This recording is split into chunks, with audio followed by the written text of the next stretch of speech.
Bismillahirrahmanirrahim. Bismillahirrahmanirrahim. Assalamualaikum warahmatullahi wabarakatuh. Alhamdulillahirabbil alamin wassalatu wassalamu ala asyrafil anbiya'i wal mursalin wa ala alihi wa sahbihi ajma'in wa ba'd. Nas'allaha ayyamunna alaina bil ilmin nafi' wal amalis salih wa ayyafta lana futuhal arifin wa ayyufaqqihana fid din wa ayyarzuqana al ikhlas fil aqwali wal a'mal. Allahumma amin.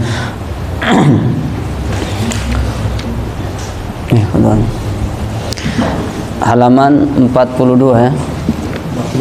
42. Nah.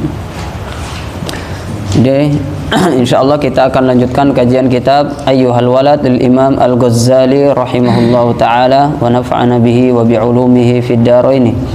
Kita sudah sampai ke halaman 42. Nah, yang terakhir adalah nasihat daripada Al-Imam Ghazali menukil daripada di sini qala Rasulullah sallallahu alaihi wasallam, tapi al-ma'ruf ya, pada hakikatnya ini lebih dikenal daripada perkataan Umar ibnul Khattab radhiyallahu anhu.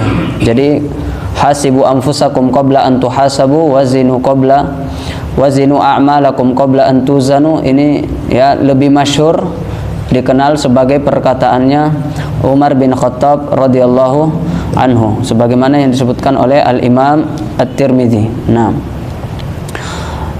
jadi kita diperintahkan untuk bermuhasabah. Ya ayyuhalladzina amanu taqullaha wal tanzur nafsum ma qaddamat lighad. Nah, jadi salah seorang ulama pernah berkata, yaitu Ibnu Daqiq Al-Id, dia pernah berkata, ma takallamtu bi kalimah, ya saya tidak pernah mengucapkan satu kalimat, wala fa'altu fi'lan, dan tidak mengerjakan satu perbuatan, illa wa qad a'dadtu jawaban baina yadaillah azza wa jalla, kecuali satu perkataan itu atau satu perbuatan itu telah aku persiapkan jawabannya ketika kelak saya akan berdiri menghadap Allah Subhanahu wa ta'ala. Nah, jadi selayaknya kita seperti ini, bahwa tidaklah kita mengeluarkan satu kata dari lisan kita atau mengerjakan satu perbuatan ya kecuali kita sudah mempersiapkan jawaban itu di hadapan Allah Subhanahu wa ta'ala. Ya, untuk apa kita mengamalkan itu dan untuk siapa? Kenapa kita mengamalkan itu dan untuk siapa kita mengamalkan amalan itu? Kenapa kita mengatakan perkataan itu dan untuk siapa perkataan itu kita ucapkan? Jadi maksudnya sebelum kita ngomong, sebelum kita melakukan segala sesuatunya, maka hendaklah difikir-fikirkan dulu. Kalau kita tidak siap untuk mempertanggungjawabkannya di hadapan Allah, maka ya harusnya kita tidak mengatakan hal demikian, atau berhenti untuk mengucapkan ya perkataan itu, atau berhenti untuk melakukan sebuah perbuatan itu. Kenapa? Ya karena kalau kita tidak mampu mempertanggungjawabkannya, ya kita nanti akan ya mendapatkan ya bahaya, mara bahaya ketika kita menghadap Allah Subhanahu wa ta'ala. Nah, ini yang pekan lalu. Kemudian kita lanjutkan. Di sini dikatakan wa qala Aliun radhiyallahu anhu, dan Ali radhiyallahu anhu berkata, man zanna annahu bidunil juhdi yasil fahuwa mutamannin. Jadi barang siapa man zanna annahu bidunil juhdi au bidunil ta'ab bidunil a'mal, barang siapa yang mengira, menyangka bahwa dirinya akan sampai yasil, akan sampai bidunil juhdi, ya tanpa berbuat amal, tanpa capek, tanpa beribadah, fahuwa mutamannin, maka dia adalah orang yang berangan-angan, adalah orang yang berhayal. Jadi kalau ada orang yang ingin berharap surga tetapi dia tidak mau tidak mau beramal, maka sesungguhnya dia adalah orang yang berhayal. Jadi tidak mungkin ya orang masuk surga lalu kemudian dia tidak mau beramal. Nah, jadi ini ibaratnya apa? Mimpi di siang bolong. Mau masuk surga tapi tidak mau beramal. Nah, kemudian sebaliknya, wa man zanna annahu bibadlil juhdi, dan barang siapa yang menyangka bahwasanya dengan amalnya lah ya, dengan capeknya lah, dengan ibadahnya lah, yasil, maksudnya yasil, dia akan sampai ke surga, fahuwa mustagnin, maka dia adalah orang-orang yang merasa tidak membutuhkan Allah Subhanahu wa taala. Jadi ini ada dua potongan. Potongan yang pertama adalah siapa yang ingin, dia mengatakan saya pengen masuk ke dalam surga, tapi dia tidak mau beramal. Maka ini namanya orang mutamannin, orang yang mimpi di siang bolong, orang yang berhayal, ya, orang yang menghayalkan surga. Ini namanya apa? Bohong. Kenapa? Dia pengen kaya tapi tidak mau kerja. Ibaratnya seperti itu. Ya, pengen sukses tapi tidak mau bersungguh-sungguh. Ya, tidak mungkin. Pengen pandai berenang tapi tidak mau ya basah, tidak mau terkena air. Ya, tidak mungkin. Nah, jadi kalau mau kaya berarti ya harus bekerja keras. Nah, ini mau surga tapi tidak mau amal, sama dengan orang yang mau kaya tapi tidak mau bekerja, sama dengan orang yang mau manen tapi tidak mau menanam. Berarti ini namanya orang berhayal, orang yang berhayal. Nah, kemudian di sini dikatakan wa man zanna, ini potongan pertama. Potongan kedua, wa man zanna annahu bi badlil juhdi yasil fahuwa mustagnin. Tapi siapa yang mengira bahwa ya amalnya itu sudah cukup memasukkan dia ke dalam surga, maka dialah orang yang merasa tidak membutuhkan Allah Subhanahu wa taala. Fahuwa mustagnin an rahmatillah. Dia tidak merasa cukup dari rahmat Allah Subhanahu wa taala, dan ini juga tidak boleh. Seakan-akan dia mengatakan amalan saya ini sudah cukup memasukkan saya ke dalam surga. Nah, itu tidak boleh seperti itu. Nah, sebagaimana yang kita sebutkan ya di beberapa pertemuan yang lalu, bahwasanya seseorang itu ya untuk membalas kenikmatan matanya saja dengan seluruh ibadahnya itu ya belum cukup. Seluruh ibadah yang dia lakukan itu kalau ditimbang dengan kenikmatan yang diberikan Allah itu belum cukup. Maka kalau ada orang yang merasa amalan saya ini sudah cukup memasukkan saya ke dalam surga, ini namanya orang mustagnin. Apa itu mustagnin? Merasa cukup dari rahmat Allah Subhanahu wa taala, dan ini juga tidak boleh. Nah, jadi ibaratnya kalau contoh simpelnya adalah misalnya ada orang yang mengatakan saya kawin pasti saya punya anak. Nah, ini semua orang kawin apakah pasti punya anak? Belum tentu. Ya kan? Belum tentu. Nah, tidak semua orang yang kawin berusaha untuk memiliki keturunan diberikan keturunan. Ya kan? Berarti tidak semua orang yang kawin mendapatkan keturunan. Dan ini salah, tidak pasti. Karena memastikan sesuatu yang menjadi ketetapan Allah Subhanahu wa taala. Nah, ada orang yang kawin sudah 10 tahun, 20 tahun tapi tidak diberikan keturunan. Nah, tapi salah juga ketika ada orang yang mengatakan, ya, saya mau punya anak, tapi dia tidak mau kawin. Nah, itu namanya berhayal tadi, yang potongan pertamanya itu. Ya, jadi dia saya berharap mempunyai keturunan, tapi dia tidak mau kawin. Bisa atau tidak? Ya, tidak bisa. Itu sama dengan orang yang berharap surga, tapi tidak mau beramal. Jadi pengen punya anak, tapi tidak mau kawin. Ya, itu namanya apa? Mimpi di siang bolong tadi, berhayal, potongan yang pertama. Kemudian potongan yang kedua, ya, dia mengatakan kalau saya kawin pasti saya punya anak. Ya, belum tentu, ya kan? Tidak semua orang yang kawin punya anak. Nah, ya sama misalnya, saya mau panen tapi saya tidak mau menanam. Ya, tidak bisa. Nah, kalau mau panen harus tanam dulu. Nah, kemudian potongan keduanya, kalau saya menanam pasti saya panen. Ya, belum tentu. Ada orang yang nanam tapi tidak panen, gagal panen. Banjir kah, dicuri orang kah? Nah, berarti apa? Ya, belum tentu. Nah, ini gambarannya tadi. Jadi ada orang pengen surga tidak mau beramal, itu sama dengan apa? Orang berharap pengen punya anak tapi tidak mau kawin. Nah, itu. Kemudian ada orang yang hanya mengandalkan amalnya. Dia mengatakan dengan amalku ini ya saya sudah layak dan pantas masuk ke dalam surga. Itu sama dengan apa?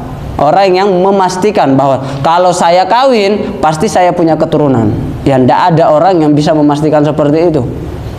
Ya kan? Tidak ada orang, ini masih jomblo ya, masih jomblo. Kalau ya sudah punya anak ya sudah berarti.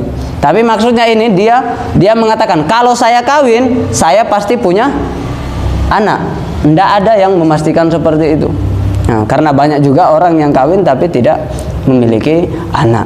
Nah, ibaratnya seperti itu. Kalau paham ini tadi berarti bisa paham yang ini. Nah, jadi inilah yang dimaksud oleh siapa? Ali radhiyallahu anhu. Man zanna annahu bidunil juhdi yasil fahuwa mutamannin wa man zanna annahu bibadlil juhdi yasil fahuwa mustagnin. Jadi yang pertama tidak bagus, yang kedua juga tidak bagus. Terus yang bagus seperti apa?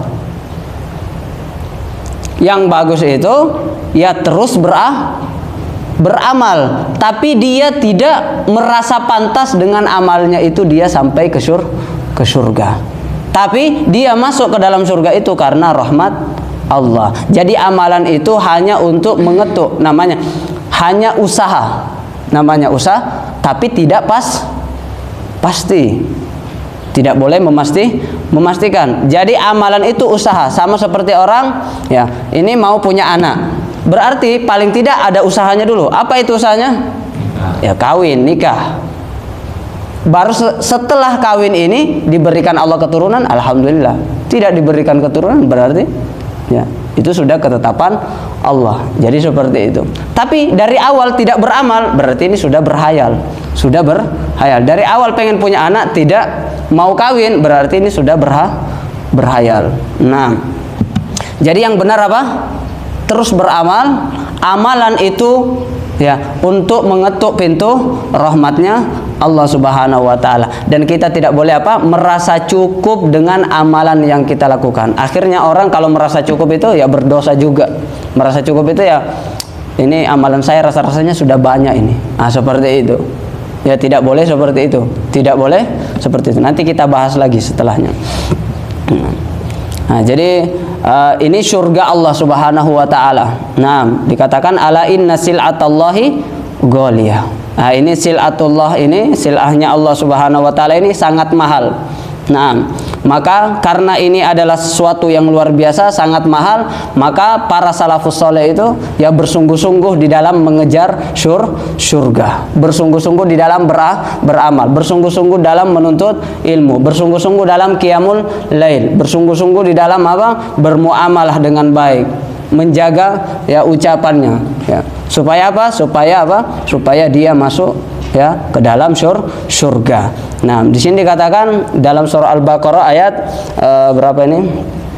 Ayat ke 214. Nah, am hasibtum an tadkhulul jannah walamma ya'tikum matsalul ladzina khalau min qablikum massathumul ba'sa wad dharra'u wa zulzilu hatta yaqula ar-rasul wal ladzina amanu ma'ah mata nasrullah. Nah, jadi jangan merasa cukup dengan apa? Dengan amalan yang kita lakukan. Nah, di sini dikatakan am hasibtum, apakah engkau mengira? Naam, antadkhulul jannah, bahwasanya kamu akan masuk ke dalam surga. Walamma ya'tikum matsalul ladzina khalau min qablikum, padahal belum datang kepadamu cobaan-cobaan seperti yang ditimpa oleh orang-orang terdahulu. Seperti yang menimpa Rasulullah, seperti yang menimpa para sahabat. Nah, kemudian di sini dikatakan massathumul ba'sa wad dharra wa zulzilu. Nah, mereka ditimpa kemelaratan, mereka melarat. Wad dharra, mereka ditimpa penderitaan. Wa zulzilu, ya, wa zulzilu. Ya, mereka diguncang ya dengan berbagai cobaan, dengan berbagai ujian. Ya, hingga ada yang berkata bahwasanya kalau ujian yang mereka dapatkan, yang mereka alami itu ditimpakan kepada bumi ini, maka bumi ini akan berguncang. Saking beratnya ujian yang ditimpakan kepada umat-umat terdahulu oleh para pendahulu-pendahulu kita, para sahabat. Nah, maka jangan kalian mengira dengan amalanmu yang sedikit itu, ya, kamu mampu masuk ke dalam surga. Enggak bisa. Nah, kamu belum ditimpa apa-apa sebagaimana apa yang menimpa para pendahulu kalian. Hatta yaqul ar-rasul walladzina amanu ma'ah mata nasrullah. Sampai orang yang paling sabar, siapa itu? Rasulullah. Ya, dan para sahabatnya. Orang yang paling kuat imannya, yaitu siapa? Rasulullah dan para sahabatnya. Generasi terbaik, yaitu Rasulullah dan para sahabatnya. Sampai mereka saja mengatakan mata nasrullah.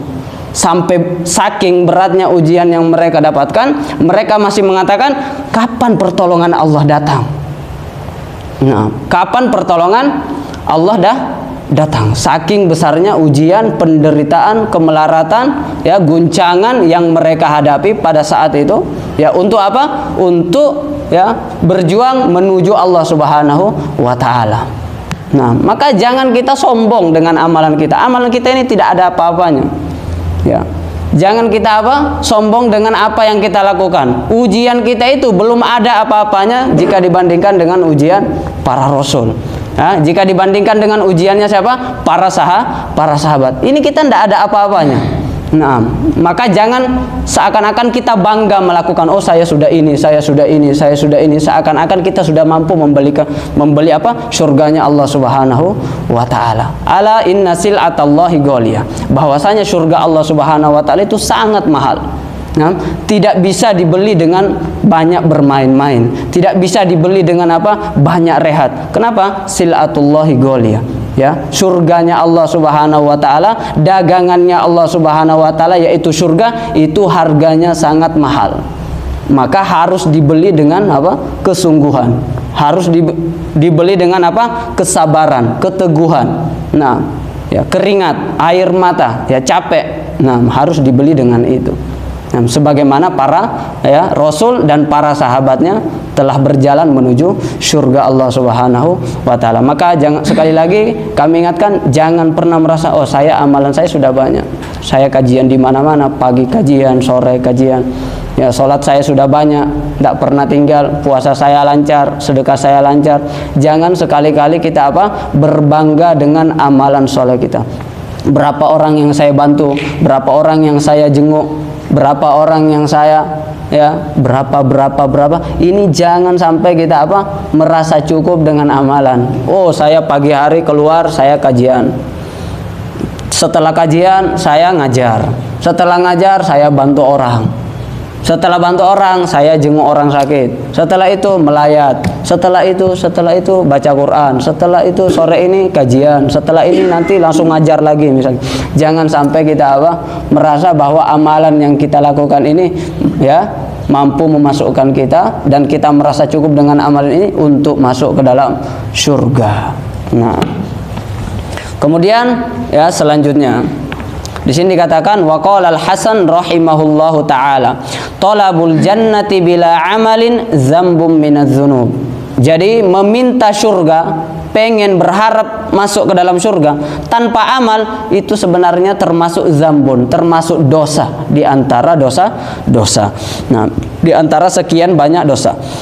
Jadi kalau ada orang yang tadi mirip-mirip tadi, yaitu man zanna annahu bidunil juhdi yasil fahuwa mutamannin, barang siapa yang ingin masuk ke dalam surga tapi dia tidak mau beramal, ini bagian dari dosa. Bagian dari bagian dari perbuatan dosa. Kama zakarahu al-Imam Hasan al-Basri rahimahullahu taala.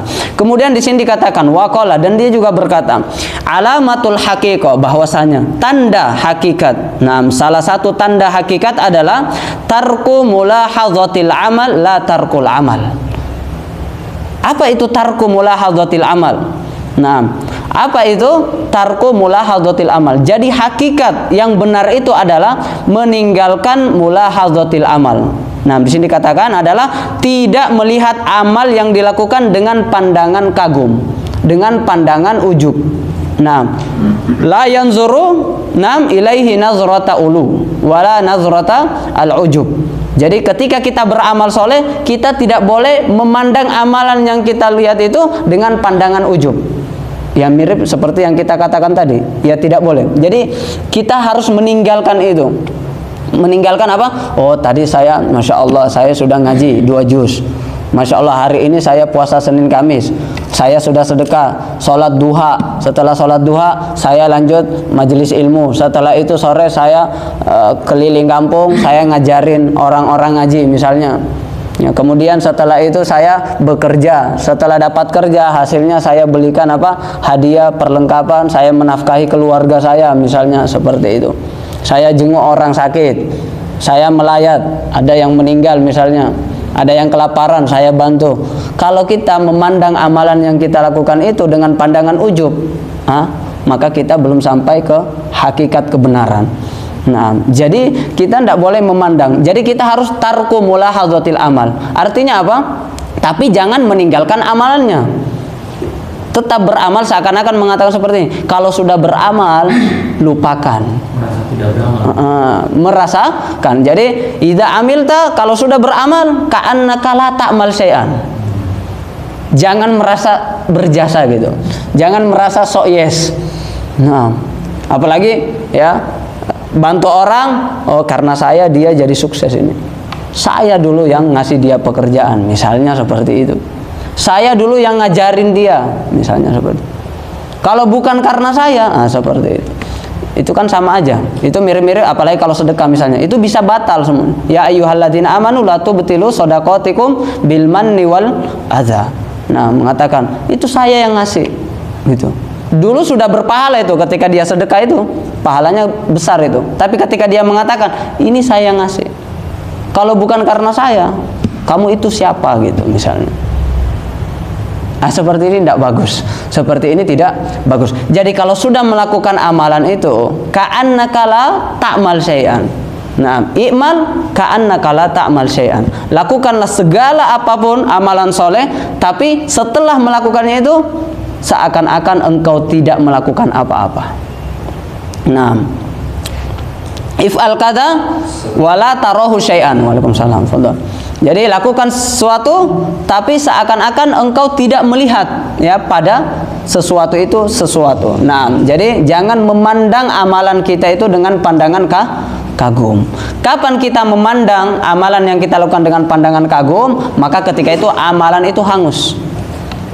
Kita yang beramal, kita juga yang menghanguskannya. Kita yang sudah capek beramal, bersedekah, kita juga yang membatalkan pahalanya. Bagaimana? Wala tubtilu shadaqatikum bil manni wal adza. Qaulun ma'rufun khairum min shadaqati yatba'uha adza. Naam. Wallahu ghaniyyun halim. Naam, wallahu ghaniyyun halim. Jadi ya tidak boleh. Jadi kagum ini, pandangan kagum ini, merasa tinggi ini, merasa sudah banyak amal ini tercela. Dan itu seringkali hinggap di hati kita setelah kita beramal. Ya, Masya Allah. Apalagi yang rajin ibadah. Jadi bukan berarti kita meninggalkan ibadah. Di sini katakan la tarkul amal, tetap beribadah. Tapi yang perlu kita mujahadah di situ adalah bagaimana setelah kita beribadah ini kita tinggalkan rasa kagum, pandangan kagum terhadap apa yang kita kerjakan. Nah, ada yang mengatakan seperti ini, ya. I'malil khair warmihi fil bahri. Lakukan sesuatu kebaikan, setelah engkau melakukan sesuatu kebaikan, maka lemparkanlah dia ke lautan yang luas.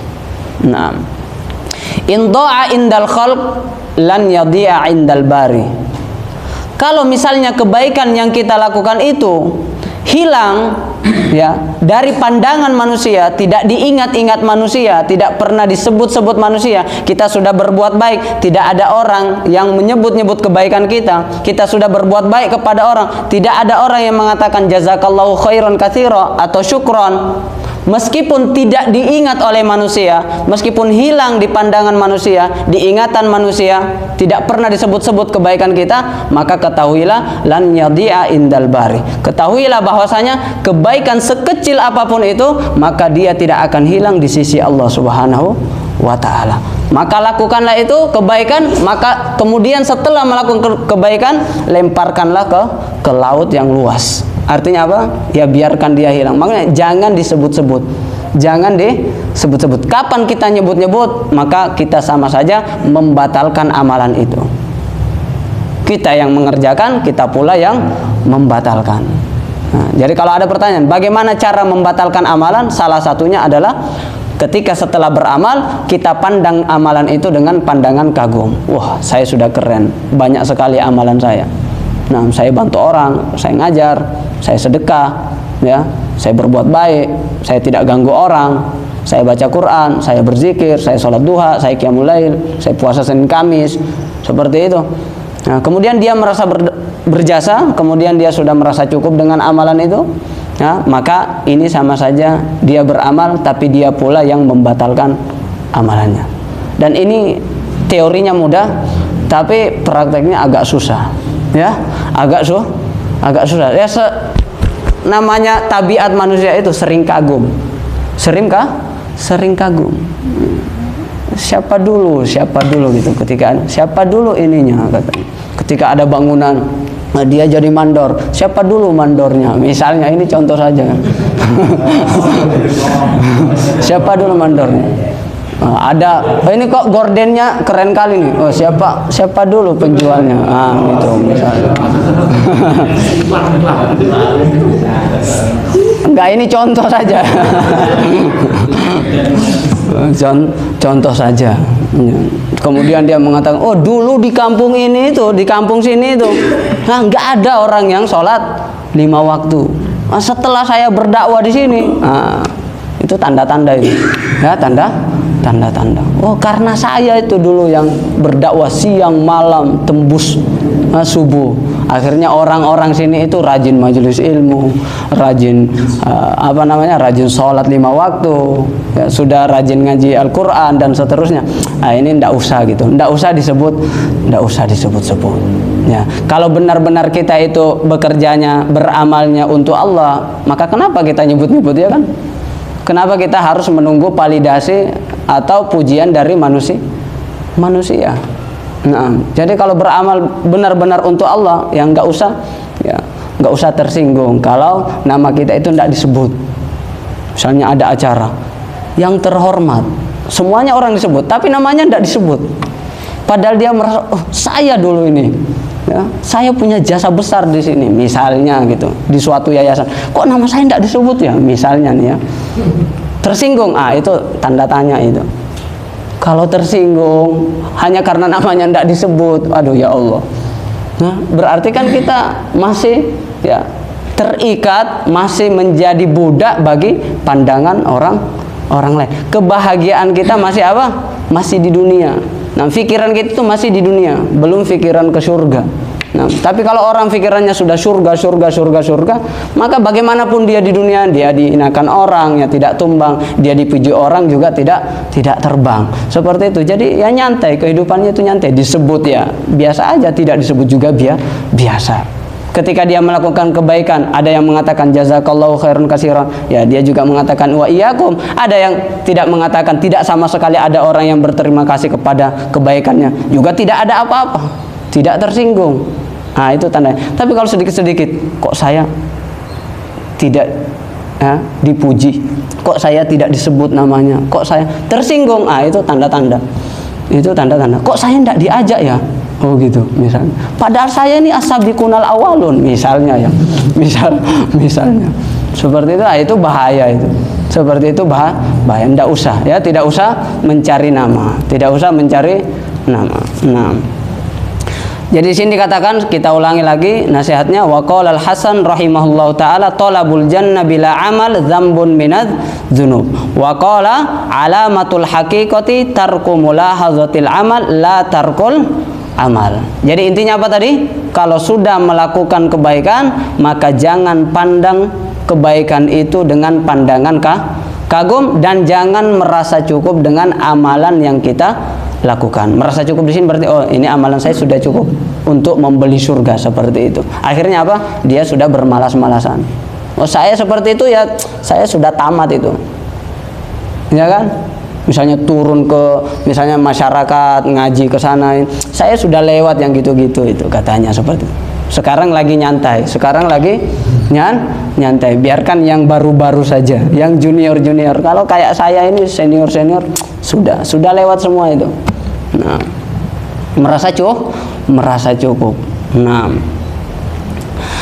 Di sini ada suatu riwayat yang menyebutkan bahwasanya ketika Allah Subhanahu wa taala yaitu menciptakan apa? Menciptakan surga, maka ketika itu surga itu dipenuhi, diliputi oleh apa? Kenikmatan-kenikmatan. Allah meliputi, memenuhi surga itu dengan kenikmatan-kenikmatan, diperlihatkan. Kemudian Jibril disuruh masuk ke dalam surga. Wahai Jibril, masuklah ke dalam surga. Maka ketika itu melihat ada bidadari, ada buah-buahan, tajri min tahtihal anhar, ada sungai-sungai, mata air, macam-macam. Semua kenikmatan ada di dalam surga. Nah, maka ketika itu Jibril keluar, kemudian ditanya, ya, oleh Allah, bagaimana pendapatmu, ya, wahai Jibril, bagaimana pendapatmu dengan surga yang aku ciptakan? Maka Jibril berkata, di sini dikatakan, masami abiha ahadun illa dakholaha. Ya Allah, manusia ini atau siapapun itu, ya, kalau ada seseorang yang mendengarkan atau mengetahui tentang kenikmatan-kenikmatan surga seperti bidadari, buah-buahan yang ada di sana dan semuanya keindahan, maka pasti orang itu semuanya akan masuk ke dalam surga. Ya, kenapa? Karena tabiat kita senang dengan keindahan. Maka pasti semua orang berbondong-bondong akan saling berebut, ya, akan saling berlomba-lomba untuk apa? Untuk masuk ke dalam surga. Seperti itu. Setelah itu kemudian surga, ya, diciptakan lagi oleh Allah Subhanahu wa taala. Kali ini, ya, wahuffatil al-jannah bil makarih. Nah, kalau tadi itu penuh dengan keindahan, sekarang diciptakan lagi surganya. Ternyata surga ini dipenuhi dengan apa? Al-makarih. Apa itu makarih? Hal-hal yang dibenci oleh hawa nafsu. Apa yang ada di dalam surga ini? Qiyamul lail, ya, berbuat baik, bersedekah, menginfakkan harta, puasa, menahan lapar, dahaga, nah, sholat. Inilah yang diisi oleh, ya, ketika Allah Subhanahu wa taala menciptakan surga, maka Allah mengisi, meliputi, memenuhi surga itu dengan apa? Dengan qiyamul lail, dengan ibadah-ibadah, dengan sesuatu amalan yang sangat dibenci oleh hawa nafsu. Maka ketika itu Jibril diperintahkan lagi untuk masuk ke dalam surga. Nah, ketika masuk, kemudian keluar, setelah itu ditanya lagi, bagaimana pendapatmu, ya, berkaitan dengan surga. Nah, maka dia mengatakan di sini, ya Allah, laqad khasyitu alla yadkhulaha ahadun. Nah, ya Allah, aku sangat takut tidak ada orang yang mampu, tidak ada seorang pun yang mampu masuk ke dalam surga. Kalau di awal tadi itu katanya semua orang yang mengetahui kenikmatan surga, maka dia akan masuk ke dalam surga. Kenapa? Ya, karena siapa yang tidak mau kenikmatan surga? Semua orang akan berlomba-lomba masuk ke dalam surga. Tapi ketika diperlihatkan oleh Jibril, nah, diperlihatkan kepada Jibril alaihissalam, malaikat Jibril, tentang apa isi daripada surga, tentang qiyamul lail, ibadah-ibadah, maka Jibril mengatakan, sungguh saya sangat takut dan khawatir, ya, tidak ada orang yang mampu masuk ke dalam surga. Kenapa? Karena nafsu-nafsu kita tidak senang dengan amalan-amalan para penghuni surga. Nafsu kita itu benci. Nafsu kita ini senangnya apa? Rehat. Nafsu ini senangnya apa? Gibahin orang. Ya kan? Nafsu ini bicarakan orang itu enak gitu. Itu sesuai nafsu itu namanya.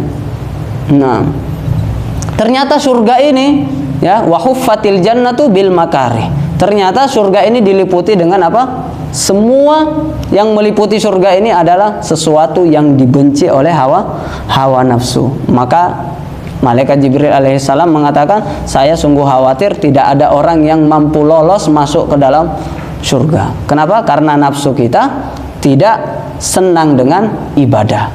Nafsu kita tidak senang capek-capek beramal. Tidak senang dengan, ya, salat qiyamul lail. Tidak senang dengan apa? Membantu orang, mengeluarkan harta dan seterusnya. Nah, maka di sini dikatakan di bawah di halaman 43 di sini kita baca catatan kecil di sebelah kanan. Di sini dikatakan oleh Syekh Abdul Razak Al-Badar, jika kau mendengar azan dikumandangkan namun jiwamu enggan melaksanakan sholat, bahkan mengulur-ngulur waktu dan merasa malas, Maka ingatkan dirimu tentang hadis bahwa surga itu diliputi perkara-perkara yang dibenci oleh jiwa. Ingatkan. Inilah perkara-perkara yang dibenci oleh jiwa. Makanya dikatakan huffatil jannah bil makari. Ya, surga ini diliputi oleh amalan-amalan yang sangat dibenci oleh jiwa kita. Nah, maka kalau kita benci, ada azan kok kita merasa malas. Memang inilah jalan menuju surga. Nah, tapi kalau selama ini ya kita mengatakan saya ingin menempuh, saya ingin berjalan menuju surga. Tetapi hidup kita itu biasa-biasa saja, mulus-mulus saja, enak-enak saja, datar-datar saja, ya, menurun saja. Ya. Maka bisa dicek lagi. Boleh jadi jalan yang kita tempuh itu bukan jalan menuju surga. Karena kalau jalan menuju surga, ya tidak datar-datar. Ya, kalau jalan menuju surga ya tidak menurun.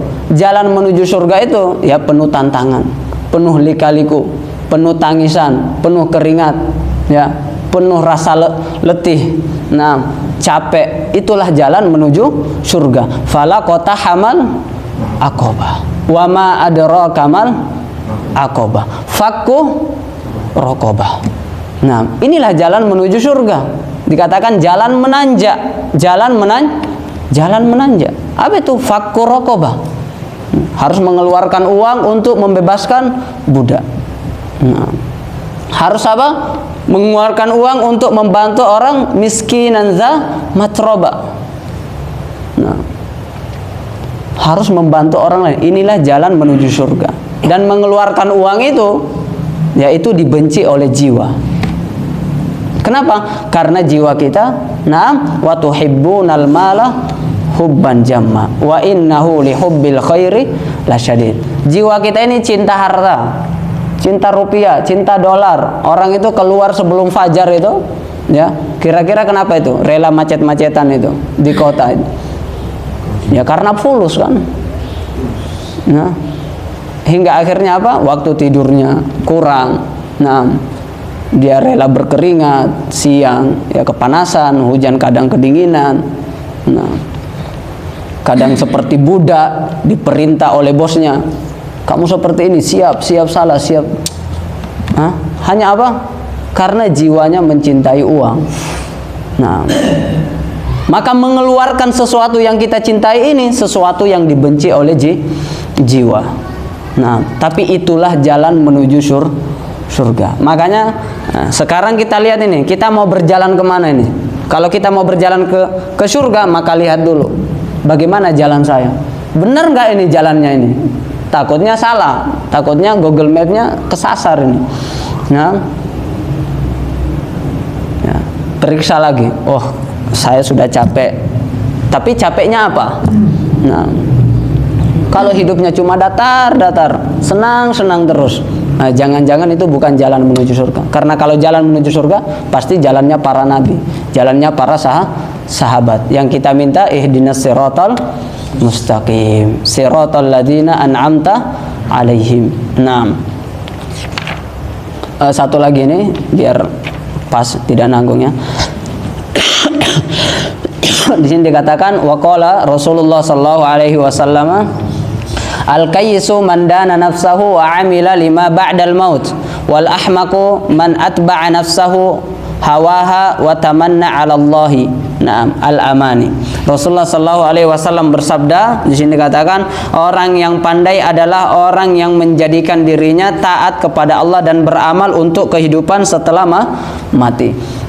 Jadi orang yang pandai itu bukan yang S1, bukan yang S2, yang doktor, yang profesor, yang mendapatkan gelar kiai, yang mendapatkan gelar ustadz, yang mendapatkan gelar habib, gus, ya semuanya. Bukan yang itu. Tapi al-kayyis adalah orang yang cerdas itu bukan karena apa status kita. Tapi al-kayyis adalah mandana nafsahu, orang yang mampu menundukkan hawa nafsunya. Nah, fa amma man khafa maqama rabbih wa nahan nafsa 'anil hawa fa innal jannata hiyal ma'wa. Maka jannah, surga, tempat kembalinya adalah siapa? Adalah orang yang mampu menundukkan hawa nafsunya. Nah, hawa nafsunya. Nah, kenapa? Ya ini berat. Bahkan kita sebutkan ya nafsu ini adalah musuh terbesar. Bahkan setelah perang Badar Rasulullah mengatakan kita berpindah dari perang kecil menuju perang yang besar.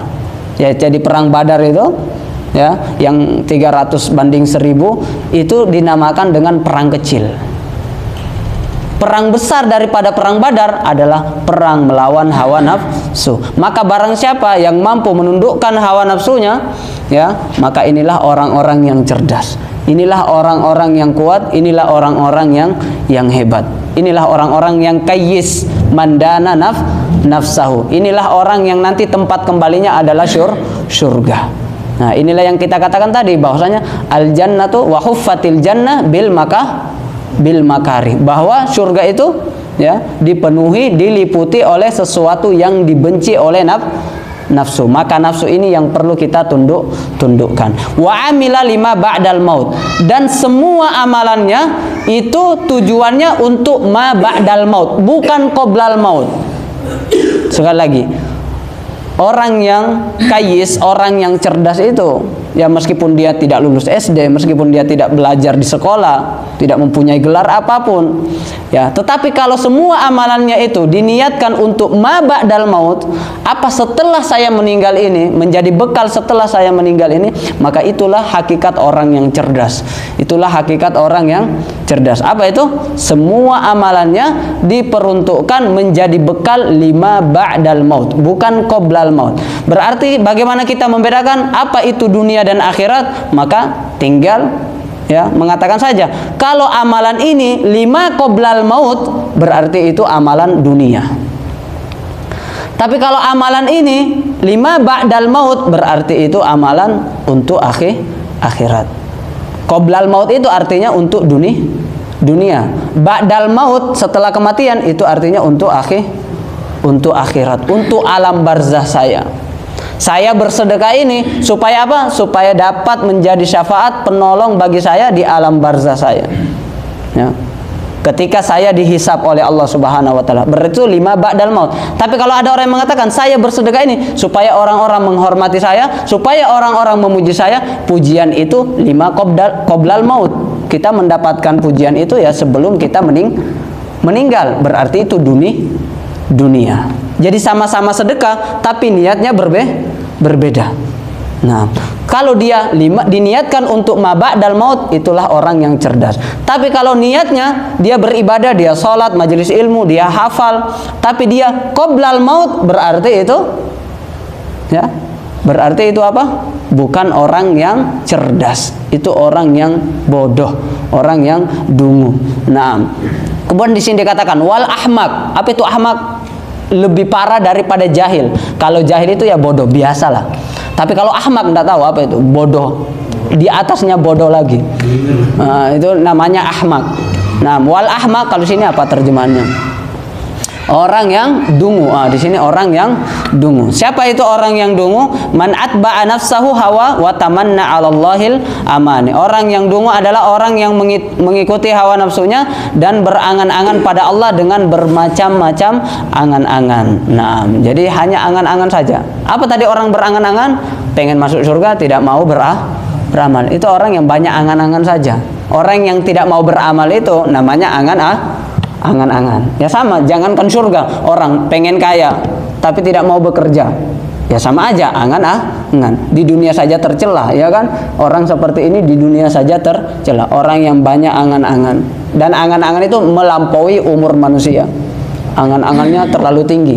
Angan-angannya, nanti saya kalau seperti ini, nanti kalau saya seperti ini, nikah, setelah nikah punya anak, setelah punya anak beli rumah, beli ini, beli mobil, beli. Itu angan-angan tidak bakalan habis itu. Nah, setelah itu ya tidak ada ya angan-angan kalau tidak dibarengi dengan doa dan usaha ya biasanya tidak tercapai, hanya tinggal angan-angan. Nah, jadi ini. Jadi kita hanya ada dua pilihan, mau menjadi orang yang cerdas, kayis, atau mau menjadi orang yang ahmak. Berarti kalau ditanya siapa itu orang yang cerdas, jawabannya orang yang menundukkan hawa nafsunya dan semua amalannya itu diperuntukkan untuk ma ba'dal maut. Apa setelah saya meninggal ini? Nah, jadi bedanya apa? Dunia, akhirat. Apa itu amalan akhirat? Diperuntukkan untuk ma ba'dal maut. Apa itu amalan dunia? Diperuntukkan lima qoblal maut. Nah, jadi sama harta. Cari harta untuk apa? Saya cari harta supaya saya bersedekah. Berarti itu ba'dal maut namanya. Saya cari harta ya untuk dikumpulkan, ditumpuk-tumpuk saja di dunia ini. Karena kalau saya lihat rekening saya ini banyak saldonya, saya bahagia misalnya. Nah, akhirnya meninggal dunia, ya hartanya banyak numpuk-numpuk. Nah, yang tersisa apa? Hisabnya dari mana dan kemana. Nah, berarti ini qoblal maut. Nah, mungkin cukup sekian, kita cukupkan sampai sini. Kita tutup dengan doa kafaratul majlis. Subhanakallahumma bihamdika asyhadu an la ilaha illa anta astaghfiruka wa atubu ilaik. Sallallahu ala sayyidina Muhammad. Syukran wa barakallahu fikum. Assalamualaikum warahmatullahi wabarakatuh.